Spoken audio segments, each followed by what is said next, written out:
Hey guys, welcome back. This is Thelefevrefever, and today we're here for another review. As you can tell in front of us here, today we have this hopper from Bowser. You can tell I got this for $24. Let's just take a look around the box here. See, it's fully assembled. This is the only Bowser product that I've ever got. This is a re-review of an older product, so I'll just link the old one up in the corner for you guys. Box itself is pretty simple, and there's not really anything on the back side. Okay, now let's go ahead and open this up. Do that. Pull up on one of the sides, and we should be able to just slide it out. Inside it comes in this little plastic spot here. Nothing else really to the packaging. Now let's get this down on the track, and let's take a look at some of those finer details. And now that we have this 70-ton hopper in front of us, let's go take a look at some of these details. Starting off with the text here, it's very fine and easily legible, especially these smaller bits. We'll get up and close to that in a second here. Most of the other detailing is molded. There's very few other separate parts. It is a little wobbly, but it's not too terribly bad. The wood load we will take a look at and take that out just to see what's underneath all of that. Now we're looking at some of these finer text details. I can read these with my own eyes, not just through the camera. It's nice and clear and sharp. You can see the for wood chip service only, as well as a few of the other bits of lettering spread around the car. To remove the wood load can be a little tricky, but you can tip it upside down and peel away at the sides a little bit. It might be a little tough. You might want to, grab a screwdriver or something to do that with it.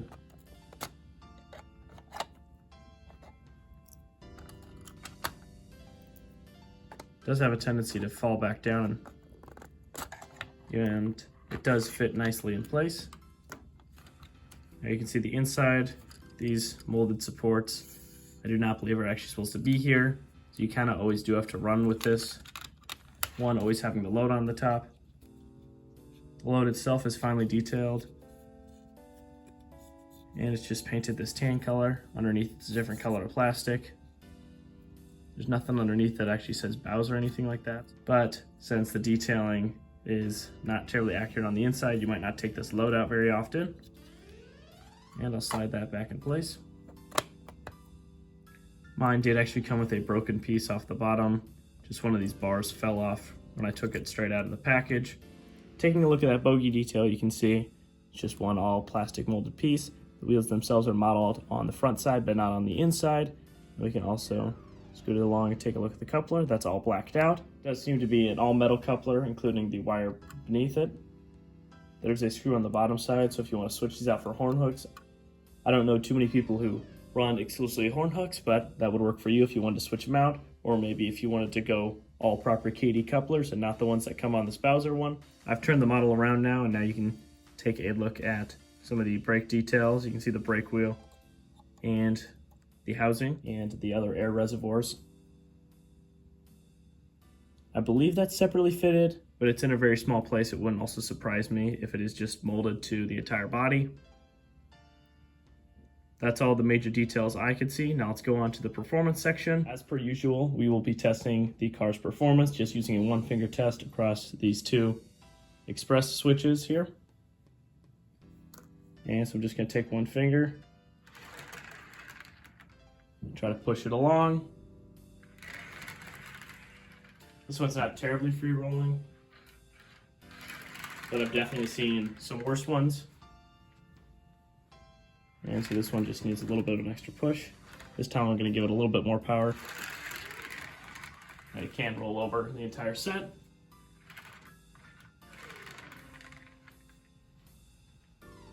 Now let's move on to the coupling performance, and we'll check that out. Like all of my other reviews, I will test its performance with a KD coupler, and then later on a locomotive from the Proto 2000 series.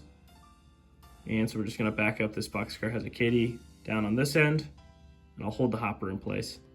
So now let's back it in. There we go, coupled on the first try. Let's go ahead and try again. This time a little bit faster. There we go. The Bowser does seem to be a little bit higher up. Let's see if you guys can see that on the camera side. Just a little bit higher up. Shouldn't be too bad, but maybe around some tighter curves that might peel up or pull out. Now let's move on to that locomotive. This is an Erie built from the Proto 2000 series, as I stated earlier. I'm gonna hold the hopper again and back it up slowly just by hand. There you go. Gripped. The Bowser is still a little bit higher up. I don't know if you guys can see that as easily, but that's something I can notice, maybe about 0.5 millimeter or something like that. It's not terribly much, but it might cause a few issues. There you go. Locked up again. It's a good connection on both tests. And so now let's move on to some running performance.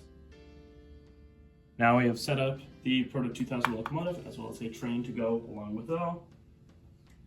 And let's just set it off in forwards at a moderate speed.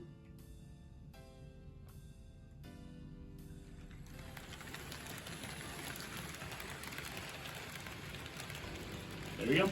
And there's a decently long train to go behind it.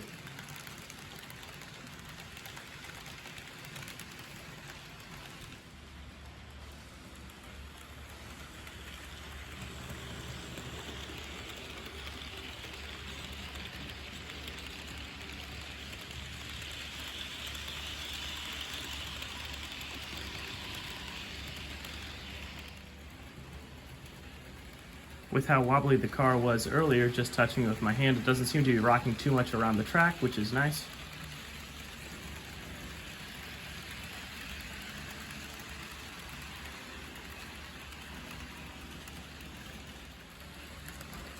Now let's get this one last shot and then we'll move on to the ratings.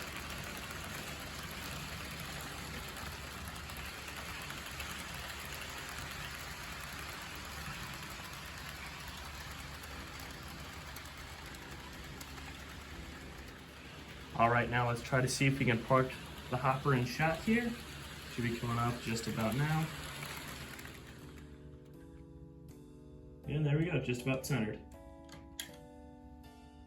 Moving on to the ratings now. For detail, I give it an 8 out of 10.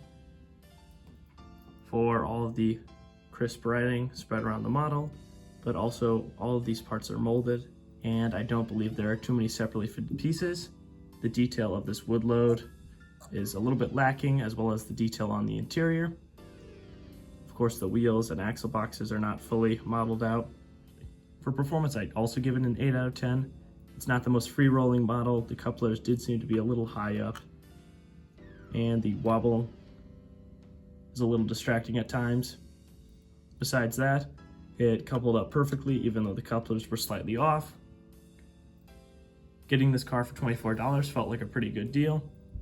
Compared to some of the other cars I've gotten for a similar price range, this one's got really good printing. Sometimes it's a little bit worse at those lower prices.